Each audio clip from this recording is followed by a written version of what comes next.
정식으로 인사드리도록 하겠습니다. 저는 군대에서 편입 합격을 한 후 2022학년도 편입 합격을 한 후 2023학년도부터 현재까지 3년차 논술을 가르치고 있는 정우성 연세키퍼라고 합니다. 그래서 오늘 수업 일단은 시범 수업으로 진행을 한다라고 말씀을 드렸지만 앞서 말씀을 드렸듯이 오늘은 제가 합격했던 2022학년도 논술을 함께 보면서 합격생은 이렇게 문제를 풀었구나 라는 거를 익히는 것 이상으로 내가 이러한 로직, 이러한 커리큘럼을 가지고 학습을 한다면 내가 만약에 아직 논술 개념이 확실하지 않다고 하더라도 충분히 내가 시험장에서 글을 쓸 수 있겠구나라는 것을 느끼는 것이 이번 본 강의의 핵심이라고 볼 수가 있겠습니다.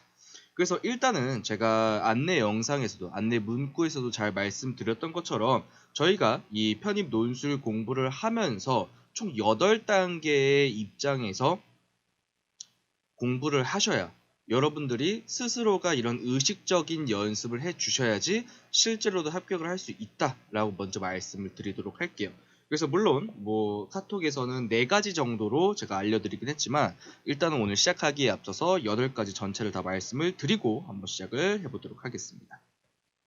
자, 그래서 이제 어저께 이제 안내 문자를 드릴 때는 다음과 같은 얘기를 제가 했었죠. 일단은 총 크게는 이 수업을 들으면서 갖춰야 되는 부분과 수업에서 여러분들이 얻어가야 되는 부분과 여러분들이 첨삭에서 얻어가야 되는 부분이 달라요. 그렇기 때문에 수업에서 얻어갈 부분과 첨삭에서 얻어갈 부분이 뭔지를 일단 정확하게 알고 있어야겠습니다. 일단은 첨삭에서 여러분들이 가져가야 되는 가장 중요한 핵심은 첫 번째, 내가 쓰는 문장이 왜 쓰고 있는지를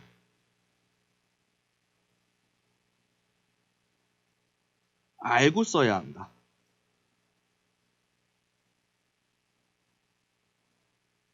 이게 사실상 많은 학생들이 당연하게 내가 이 문장을 왜 쓰는지 알고 쓰지라고 생각을 하지만 생각보다도 첨삭 또는 저희는 이제 주로 온라인 첨삭을 진행을 할 거지만 수업 시간이 된다면 왜 이런 문장을 쓰셨냐고 제가 여쭤볼 건데요. 그러면 대부분의 많은 학생분들이 잘 대답을 못하는 경우가 많아요. 왜 그러냐면 사실은 그렇게 크게 생각을 안 하고 썼을 가능성이 높기 때문이죠. 근데 사실 이러한 실수가 발생이 되는 이유는 딱 이 이유밖에 없는데 뭐냐면 문장 단위의 사고를 하지 않기 때문이에요. 물론 이 영상은 또 녹화가 되어서 진행이 되기 때문에 혹시나 못 받아 적은 부분에 대해서는 추후에 영상을 통해서 같이 다 적어보시면 될 것 같아요. 그래서 문장 단위의 사고를 하지 못한다라는 게 가장 큰 문제점이다 라고 볼 수가 있겠습니다. 그래서 우리가 연세대학교 1번, 그 다음에 2번 총 이렇게 두 문항 나오거든요. 이 두 문항 각각이 1200자라고 합니다. 그래서 이 1200자 이렇게 1200자라고 하면은 약간 좀 막연하고 좀 막막하고 이런 생각이 좀 들릴 수가 있을 것 같아요. 하지만 우리가 이거를 문장 단위의 사고를 한다라고 본다면은 굉장히 짧게 줄여볼 수가 있겠습니다. 바로 한 학생당 대개는 한 70에서 80자 정도의 문장을 쓰거든요. 그렇게 되면은 이 1200자라는 이 긴 글자 수는 단 15문장. 이것도 15문장. 그러니까 총 우리가 30문장을 쓰면은 연세대에 합격할 수 있다라고 생각을 해도 사실상 무방한 거예요. 그래서 15문장, 15문장, 총 30문장 모두를 내가 왜 쓰고 있는지를 알고 써야 한다. 이것이 가장 큰 우리가 명심해야 되는 포인트라고 말씀을 드릴 수가 있겠습니다. 그 다음에 수업에서는 우리가 함께 어휘력을 높여봐야겠죠. 그래서 제가 말씀드렸다시피 어휘력을 높인다는 것은 어려운 어휘를 쓴다라는 말이 아니에요.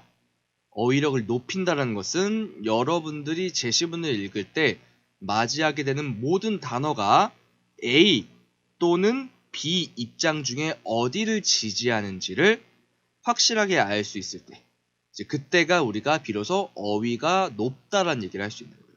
근데 이거는 다른 말로 하면 뭐냐면요. 여러분이 만약에 A 입장과 관련된 단어를 찾았다고 생각을 해봐요. 그러면 우리는 머릿속으로 자동적으로 뭐 해야 된다? 이거와 반대되는 B 문장은 또는 B 단어는 무엇일까를 한번 생각해야 돼요. 그래서 저는 이거를 뭐 반이어적 사고라고도 얘기를 하는데요. 이거는 사실은 수업을 들으면 아 이런 말이구나 라는 걸 좀 더 명확하게 알 수가 있겠습니다.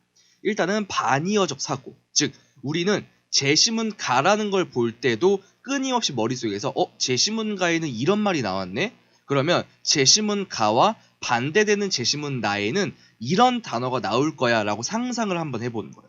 그리고 실제로 제시문나를 보러 가가지고 제시문가를 읽었을 때 내가 상상했던 그 단어가 제시문나에도 지금 나오고 있네? 재밌다 라는 걸 느끼는 것. 그것이 여러분들이 2시간이라는 시험 시간 동안 집중력을 흐트러뜨리지 않고 끝까지 시험에 집중할 수 있게 하는 방법이다 라는 거를 좀 제가 강조를 좀 드리고 싶었습니다. 그리고 세 번째는 이것도 수업에서도 인지를 해야 되는 부분이 바로 제시문간 연계성을 높인다는 거.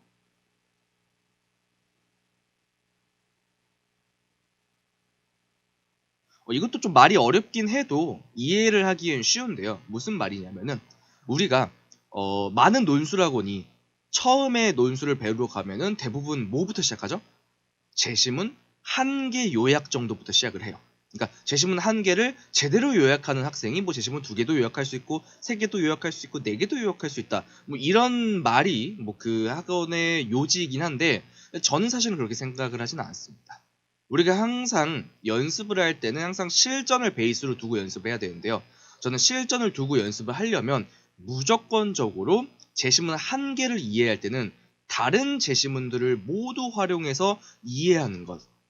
그것을 굉장히 중시합니다. 시험장에서도 그렇고요. 그래서 이거의 다른 말은 뭐냐면요. 내가 특정 제시문이 이해되지 않다고 해서 쫄 필요가 있다? 걱정할 필요가 있다? 걱정할 필요가 없다라는 게 사실은 이 2번의 핵심이에요. 연세대학교는 총 한글 제시문이요. 3개가 나옵니다. 그 다음에 자료라고 하는 또는 뭐 그래프, 뭐 도표 이런 것들이 하나 정도가 나와요. 즉 넓게 보면은 제시문이 총 4개가 나오는 건데 분명 이 4개 중에 특히나 이 한글 제시문, 물론 이 한글 제시문이 2개고 영어 제시문이 하나가 있습니다. 그래서 이렇게 총 3개의 글자로 된 제시문이 있는데 이 중에 하나는 무조건 어려울 거예요. 근데 우리가 한번 상상을 해보죠. 예측을 한번 해봅시다. 이 한글 제시문 2개, 영어 제시문 1개, 자료 1개, 이 4개 중에 뭐가 제일 어려울까요? 대부분의 학생들이 사실은 저도 그렇지만 영어를 잘하지 못해요. 저도 특히나 영어를 못합니다. 그래서 저는 뭐 합격을 하긴 했지만 합격 커트라인 아시죠? 토익 합격 커트라인 800점인데 저는 그냥 850점 맞고 합격을 했었어요. 영어 성적이 그렇게 높지 않았습니다. 그러니까 연세대학교는 사실은 영어 성적이 높지 않다고 해서 뭐 그렇게 뭐 잘못 그렇게 낮은 점수 주거나 떨어뜨리거나 그러지는 않는다라는 것이 사실은 제 합격 점수로 알 수가 있겠죠. 그래서 저는 토익이 850점밖에 되지 않기 때문에 사실상 영어를 모든 문장을 다 이해를 하고 읽진 못해요. 오늘 수업을 할 때도 저는 영어에서 안 읽히는 문장은 그냥 안 읽히는 대로 넘어갈 거예요. 근데 그래도 문제가 풀린다라는 것을 정확하게 보여드리도록 하겠습니다. 일단 다시 본점으로 돌아와가지고 영어 제시문 1개가 어려울 텐데 그러면 뭐 많은 학생들이 이렇게 생각을 해요. 나 큰일 났다. 영어 제시문도 잘 안 읽히는데 나 망했어 하면서 시험장에서 사실은 멘탈을 털려 합니다.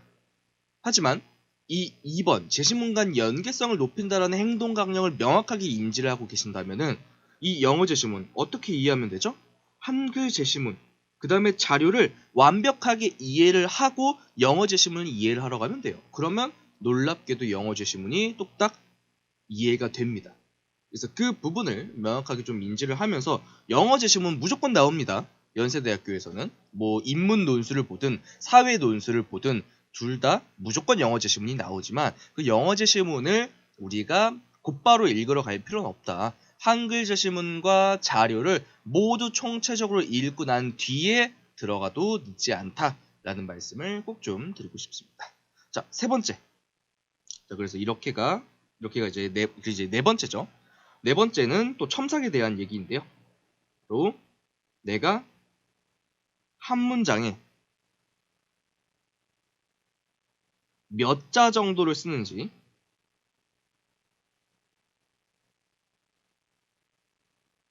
안다. 이게 두 번째 핵심 내용입니다. 그래서 앞에서도 얘기했듯이 뭐 대부분의 학생들이 뭐 80자 정도의 글을 쓴다. 한 문장에 80자 정도 쓴다. 이렇게 얘기를 하지만 사실은 이거는 사람마다 달라요. 그래서 우리 수업을 듣는 모든 분들의 글자 수가 한 문장당 글자 수가 모두 다를 건데 그렇기 때문에 뭐 어떤 분은 뭐 좀 더 짧게 60자에서 70자 정도 쓰시는 분들도 계실 거고 누구는 뭐 한 100자 정도 쓰시는 분들도 계실 거예요. 근데 다 괜찮아요. 이거 다 상관없습니다. 저는 조금 문장을 길게 쓰는 편이에요. 한 100자 정도. 그래서 저도 맨날 옛날에 학원 다닐 때 너무 문장이 길다 이랬었어요.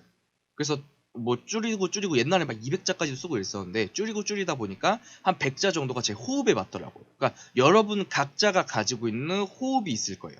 그 호흡에 맞춰서 우리가 글자를 써주시면 되겠습니다. 그래서 이거는 사실은 첨삭을 우리가 몇 번이나 봤죠? 총 5번 봤죠? 우리 나중에는 이제 여름방학 이후 기간에는 2024학년도 거까지 해서 총 6번의 첨삭을 받게 될 건데 6번의 첨삭을 받으면 여러분들이 한 문장당 몇 자가 쓰는지가 다 보여요.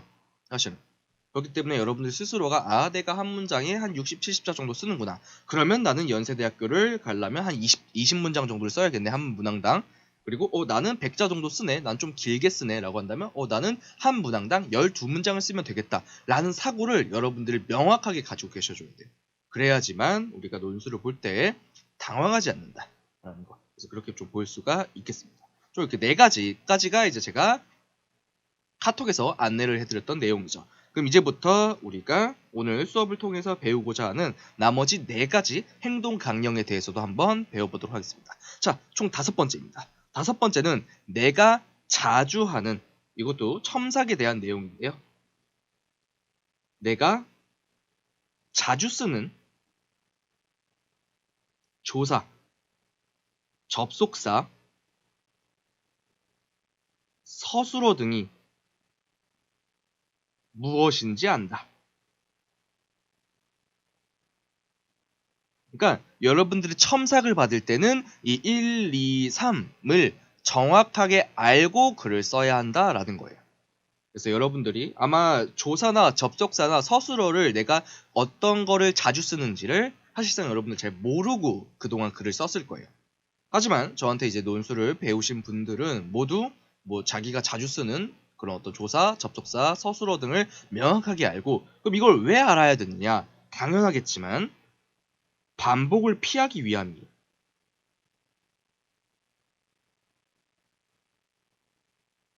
예를 들어서 하지만이라는 접속사가 있어요. 근데 하지만이라는 접속사는 한 문항당, 즉 이 1200자에서 딱 한 번 정도만 들어가는 게 좋아요. 근데 이런 인지가 없는 학생들은 어떻죠? 하지만을 막 바바바박 하고 넣죠. 근데 하지만이란 접속사가 가지고 있는 의미를 명확하게 아셔야 되는데 하지만이라고 하는 건 앞의 문장과 대비되는, 즉 교수님으로 하여금 새로운 정보를 주는, 즉 교수님에게 분위기를 환기시키는 것이, 그게 하지만이라는 접속사의 본 목적이에요. 근데 막 주의가 계속해서 환기가 돼요. 그래서 한 문단 쓰고 하지만, 한 문단 쓰고 하지만, 한 문단 쓰고 하지만 이러면 교수님은 뇌 구조 사고를 몇 번이나 바꿔야 되죠? 3번이나 바꿔야 되죠. 근데 이렇게 한 번씩 바꿀 때마다 뭐가 발생해요? 사실은 전환 비용이 생긴단 말이에요. 즉, 내 주의 집중력을 써야 돼요, 걷다가. 근데 교수님이 교수님이 우리가 편입 시험 보는 학생들이 얼마나 많아요? 특히나 이제 뭐 경영학과 교수님들이 경영학과 사람들의 논술 보고 사회복지학과 교수님이 사회복지학과 그 학생들 답안 보는 거 아니에요? 아니에요. 일단은 1차로는 입학사정관 교수님들이 다 보십니다. 그럼 그 교수님들은 자기에게 할당된 문항이 거의 한 번 500개 이렇게 되겠죠. 굉장히 힘든 상태예요. 이런 상태에서 학생이 과한 접속사를 쓰면서 계속해서 나의 주의를 전환시킨다? 내 집중력을 계속해서 고쳐 먹어야 된다? 사실은 그것만으로도 교수님의 인지 비용이 높아지게 돼요. 사실 그렇게 되면은 교수님께서 조금은 힘들어 하겠죠. 그래서 물론 뭐 힘들어 하니까 무조건 탈락 이건 아니겠지만 그렇다고 해서 우리의 답안을 좋게 볼 이유도 없어진다는 거예요. 그래서 우리가 그런 것도 좀 조심을 하면서 문제를 풀어주시는 게 굉장히 중요합니다. 그래서 제가 왜 내가 쓰는 조사와 접속사와 서술어 등이 무엇인지를 아는 게 왜 중요한지를 그 이유를 한번 설명해 드렸어요. 특히나 조사 같은 경우에 조사는 사실은 비문을 만들어내는 주범이 예를 들어서 가는 사람들은 하면서 은이라고 하는 주격 조사가 반복되는 경우도 많아요. 그럼 어때요?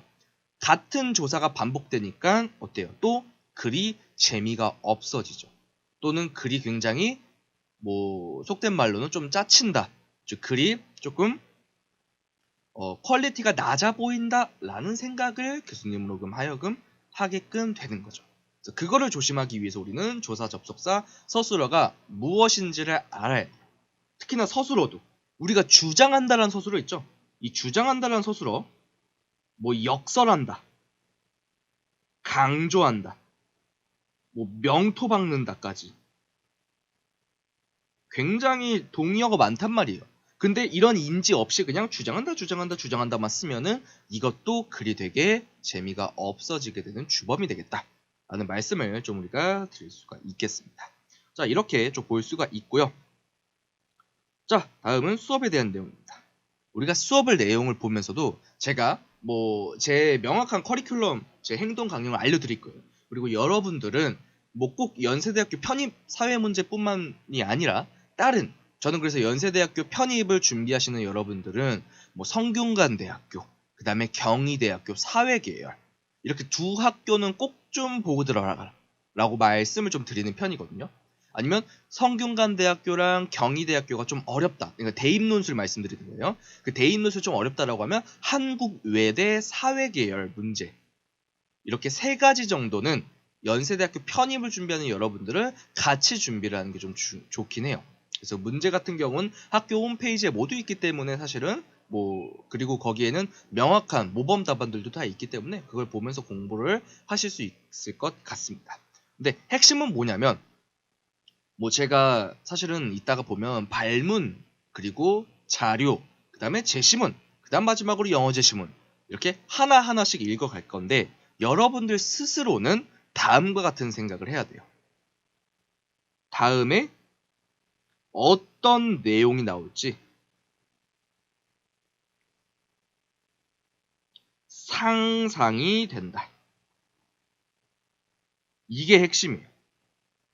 논술을 제대로 배우지 않으신 분들도 이 사고, 이 능력을 갖추는 게 굉장히 중요합니다.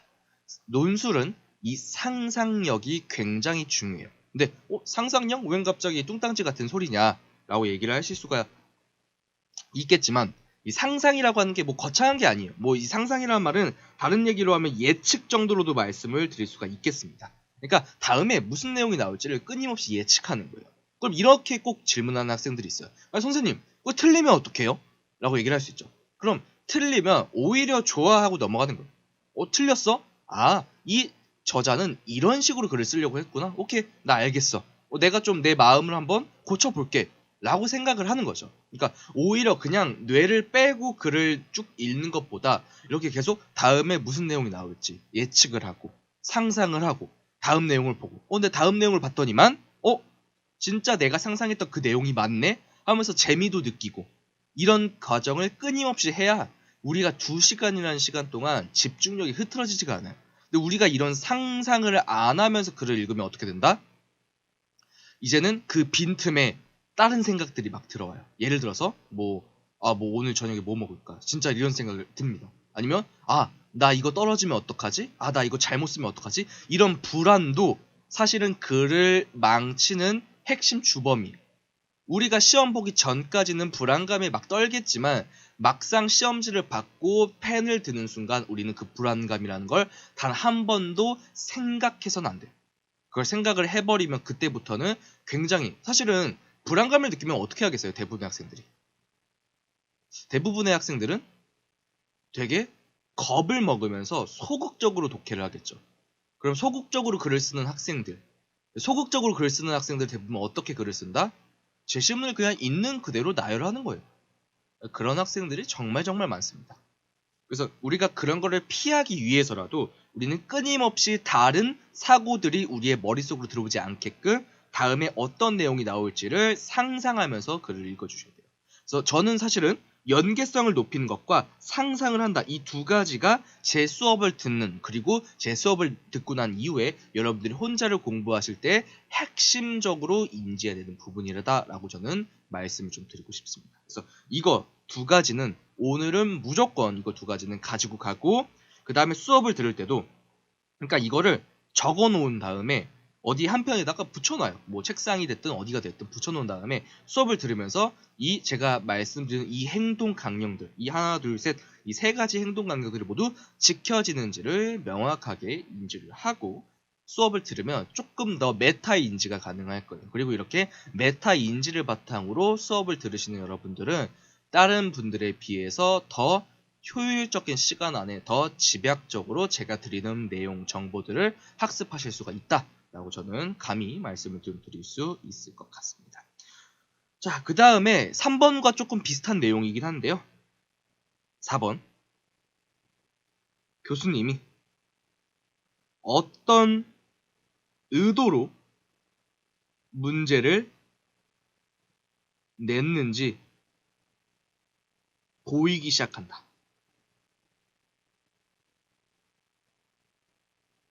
그래서 우리는 다음에 어떤 내용이 나올지를 상상하는 것뿐만 아니라 교수님의 의도까지도 상상을 해주셔야 돼요. 그래서 교수님의 의도가 뭔가요 하면 별건 아니에요. 그러니까 예를 들어서 이런 거죠. 예를 들어서 교수님이 어느 특정한 입장에 좀 강조를 할 수도 있어요. 예를 들어서 우리가 오늘 2022학년도 기출을 볼 건데 2022학년도 기출은 폭력적 미디어, 그러니까 예를 들어서 뭐 총게임 아니면은 뭐 어떤 할리우드에 있는 그런 액션 영화, 이런 폭력적 프로그램이 과연 아이들에게 부정적 영향을 미칠까 긍정적 영향을 미칠까가 제시문들의 핵심이란 말이죠. 근데 우리가 많은 학생들은 이거를 제시문, 즉 한글 또는 영어로 된 텍스트를 읽어야지만 우리가 이걸 뽑아낼 수 있겠다라고 생각을 하는 경우가 많아요. 하지만 저는 입장이 조금 다릅니다. 저는 이거를 자료만 보더라도, 즉 자료는 교수님의 의도가 함축되어 있는 하나의 수단이에요. 그렇기 때문에 우리는 연세대학교 편입사회 문제를 풀 때 이 자료에 굉장히 기민하게, 그 다음에 이 자료를 굉장히 고마워하면서 읽어야 돼요. 그러니까 이 말은 뭐냐면 자료는 교수님의 의도가 농축된 어떤 수단이다. 이걸 좀 인지를 하는 게 중요해요. 그래서 여러분들이 자료를 좀 친숙하게 다가올 필요가 있다. 근데 자료라고 해도 어려울 건 없어요. 어차피 어떻게 읽어야 되는지 다 알려드립니다.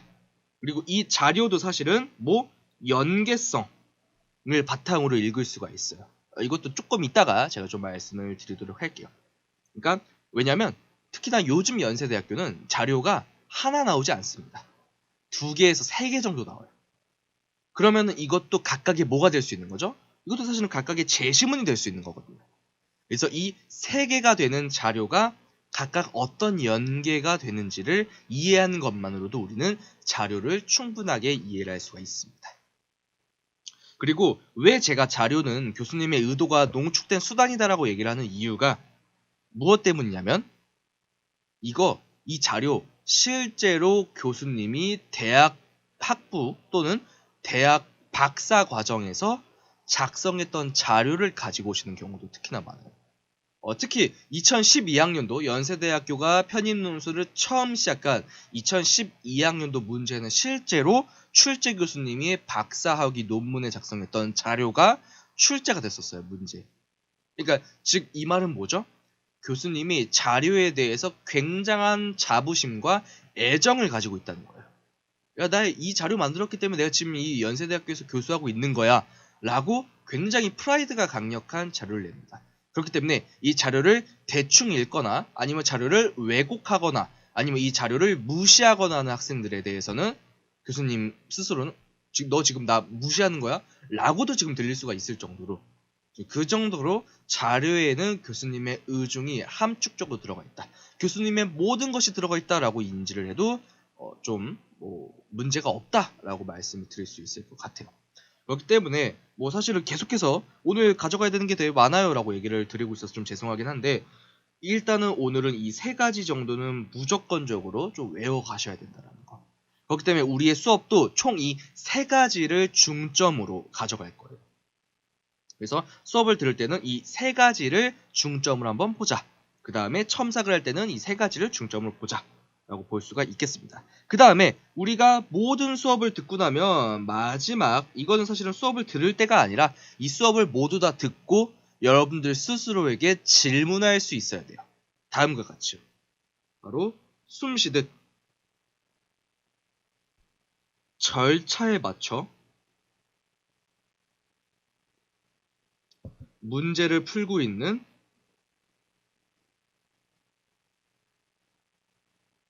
내 자신이 보인다. 이거는 우리의 수업이 끝난 시점에서 여러분들이 스스로 가슴에 손을 얹고 나 이제 어떤 문제를 풀더라도 다음과 같은 절차에 맞춰서 문제를 풀 수 있겠다라는 거를 여러분들 스스로가 느낄 수 있으면 좋겠습니다.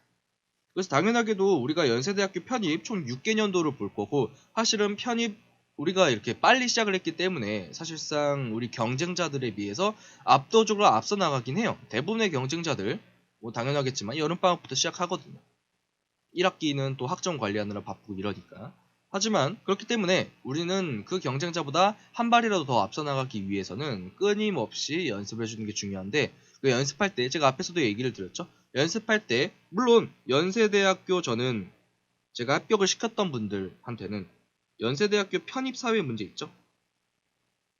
이거 우리가 수업에서 함께 풀어봤다고 하더라도 저는 최소 3번은 더 풀라고 얘기를 해요. 사실상 3회 곱하기 6번, 6회 분량을 풀 거니까 최소 18번을 푸는 거죠. 그러니까 사실 이것만으로 충분하긴 한데 우리가 여기에서도 좀 더 걱정이 된다면 특히나 작년에 연세대학교는 오늘 이제 우리가 여러분들에게 보여드릴 문제는 1번은 비교 문제, 2번은 평가 문제예요. 근데 작년, 즉 지금으로부터 약 2달 전에 있었던 2024학년도 연세대학교 편입사회 문제에서는 특이하게 평가 문제가 2개가 나왔었어요.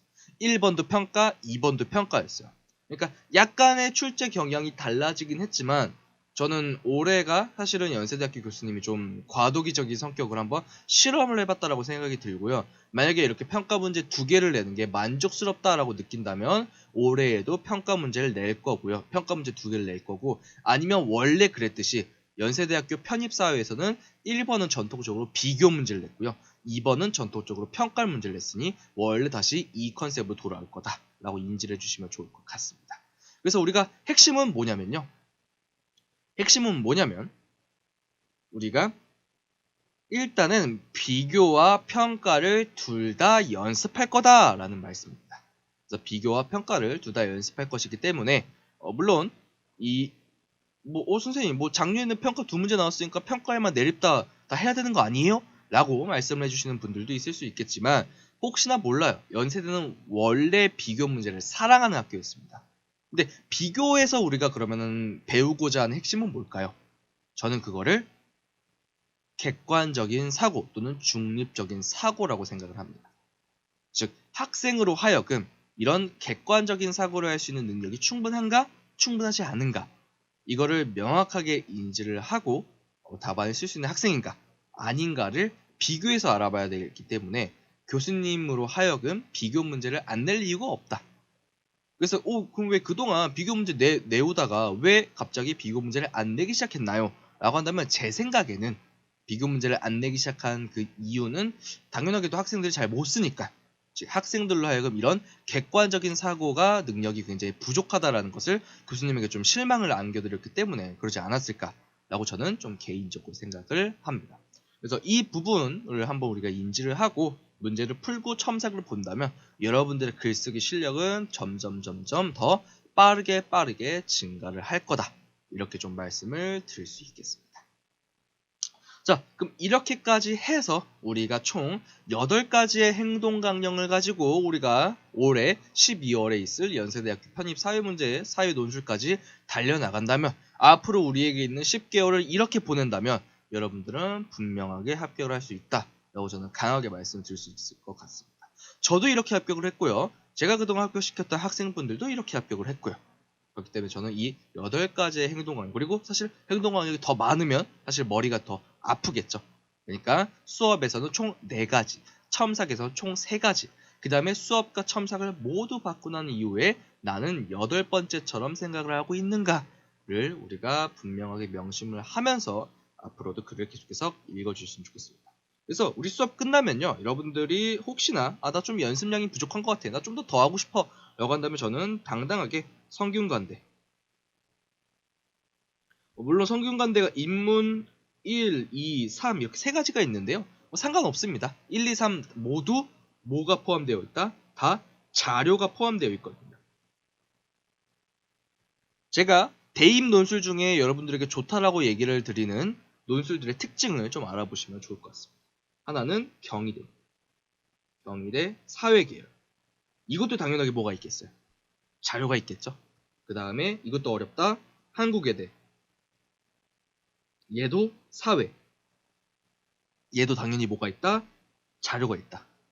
그러니까 제가 자료를 강조하는 이유는요, 사실은 오늘 수업만 들으면 다 완벽하게 이해가 되실 겁니다. 절에서 자료를 읽으라고 하는구나, 절에서 자료가 중요하구나 라는 거는 이 오늘 수업만 들어도 명확하게 인지가 되실 거예요. 그렇기 때문에 우리가 이거를 바탕으로 앞으로 계속해서 반복할 거거든요. 6번 동안 제가 계속해서 그 자료를 계속 강조를 할 거예요. 여러분 자료 읽으세요. 자료 잘 읽었나요? 계속해서 강조를 할 거예요. 그러면은 6번이나 들을 거니까 우리 뇌에는 당연하게도 꽂히겠죠. 그러니까 우리는 연습할 때도 이런 연세대학교 편입사회와 비슷한 결을 가지고 있는 성균관대, 경희대, 한국예대를 가지고 연습을 할 거고요. 물론 이것도 중요하지만 가장 중요한 건 사실 뭐겠어요? 연세대? 당연하게 대입이죠, 대신. 대입 논술. 왜 이 대입 논술에 뭐가 나오니까? 자료 들어가니까, 자료 나오니까. 그래서 연세대학교 대입 논술도 같이 풀어보면 총 이렇게 4가지 정도의 문제를 풀어보면은 여러분들이 사실은 편입 사회에 필요한 모든 역량을 이거 하나만으로도 모두 다 갖출 수가 있다라고 제가 말씀을 드릴 수 있을 것 같습니다. 그래서 저희 일단 1교시는 이렇게 총 8가지의 행동 강령에 대해서 정확하게 한번 알아봤습니다. 그러면 저희 한 5분 정도 쉬었다가 10시 40분부터 또 11시 20분까지 또 2교시, 이제 2교시에서는 여러분들에게 말씀드릴 부분은 우리가 어떻게 시험지를 받았을 때 어떤 논리 과정을 통해서 읽어가야 되는지를 자세하게 설명을 드리도록 할게요. 그 다음에 이제 3교시가 되면은 우리가 각 제시문에 맞게끔 독해를 들어갈 거고요. 그다음 4교시 때는 글쓰기 작성 들어가서 총 오늘 이렇게 총 4교시로 수업이 이루어질 예정입니다. 그러면 우리 한 5분 정도 쉬었다가 우리 2교시 때 다시 한번 뵙도록 하겠습니다.